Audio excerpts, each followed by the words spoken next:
Hey guys, how you doing? Welcome to another plant spot. Okay, my husband is doing something stupid behind the camera. I apologize. Um, anyway, do you struggle to grow ferns? I know I do. We all know that ferns are challenging no matter which type of fern you try to grow. They crisp, they die, they do weird stuff.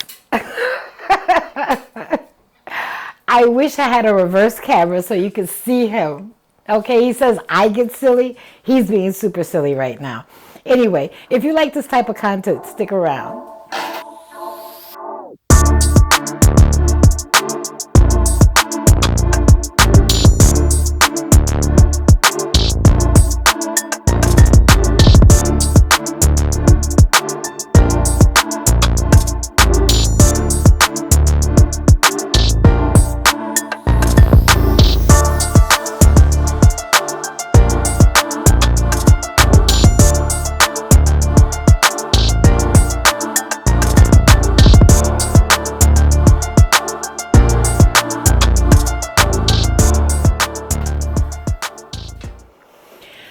All right, guys, as I mentioned in the intro, I have a fern here, and this is a rabbit's foot fern.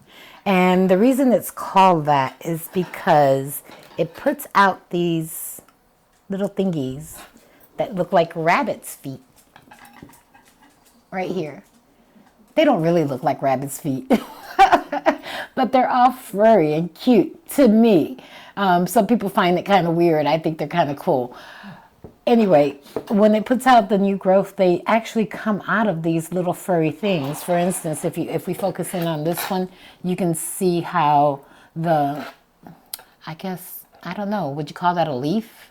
Stem? Anyway, that it comes out of that furry thing. And I think that's absolutely cool. It's very similar to that other one called the kangaroo paw, which also has that furry growth, and it puts out the leaves or the stems from there. I'll feature that one at another point. Anyway, ferns have always been a plant that I gravitate to because I like the wispy, the airiness of the leaves. Again, leaf girl. They're so dainty and pretty, but I have always struggled to grow a fern. As of late, I've gotten back into ferns, and I started with the, I can't think of the name of it, the staghorn fern. And that one grew for me very heartedly. I have it in the kitchen. And from there, it kind of like spiraled. I got the kangaroo next, and I just started adding a couple more ferns to my collection. And what I found is that ferns like caletheas or, those other moisture loving plants, they don't like to dry out. I think we struggle with the ferns because, one, we're afraid we're going to overwater them. Two, we don't get them. Ferns can last all year. Now, granted, I'm not a big fan of the Boston fern, but I do like these the maidenhair, or, these delicate ones. This particular fern I've had for about 6 months. When I got her, I put her in a self-watering pot. Just recently, I switched her into no drainage. So she is in a bowl with no drainage. She does have layers here where it serves as a water reservoir. Now, the layers will be a little bit difficult to see because I didn't want them to appear very contrast. So basically what I have is black gravel down at the bottom, and then I have some of that, I'm going to butcher the name, fluval, as the second layer, and then my medium on top of that. When I water her, when I water her when I don't see moisture in the glass, that's an indication to me that it does need water. Another way that I can tell is if I look at the base and I don't see this part of the medium being wet, like the gravel or the flugel, then I know I need to go ahead and water her. Ferns, for the most part, are very thirsty. When they go dry, that's what's causing the crispy edges. So I don't really think it's a matter of high humidity. I think it's more along the lines of maintaining that moisture level. Now for lighting, this particular plant lives on that shelf, second shelf closest to where that light is. So she is getting bright light. I wouldn't say it's even indirect. I'm going to walk over here so he can see. She does in this hole right here.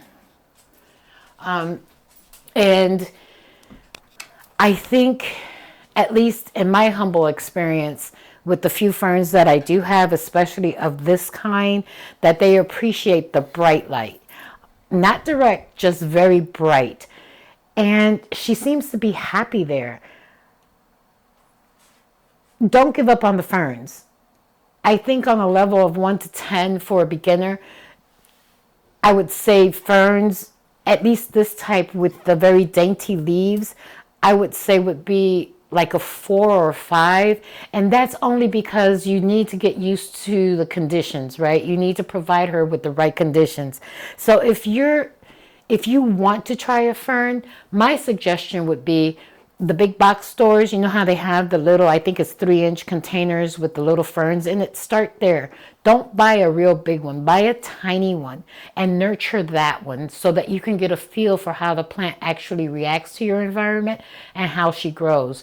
As far as the soil for this one, it doesn't have any, so it's very light and airy, right? So I have perlite, a little bit of orchid bark, and just cocoa coir. I don't think it requires that chunky like aeroid mix that we use. The roots on these plants are very thin and very fine. In order to move around, they need something that's like airy so that they can actually expand and grow. Again, I think the trick to this plant or to any of these ferns with this type of, what are they called? Fronds? I think that's how they refer to the leaves, as fronds maybe. Anyway, you know what I mean. With this type of leaf, needs something that is very airy. So the things that we covered today, don't be afraid of the ferns. Make sure that your soil mixture is very light and airy. Amend it with some perlite so that the water drains. Don't allow them to get dry, because I think the dryness is what causes the crispy edges. Make sure that they're getting bright light, not direct, but bright. And show her some love. I think you too can grow a fern. Guys, thank you for spending some Sunday with me. Enjoy the rest of your day. Don't forget, like, subscribe, and comment. Talk to you real soon. Bye.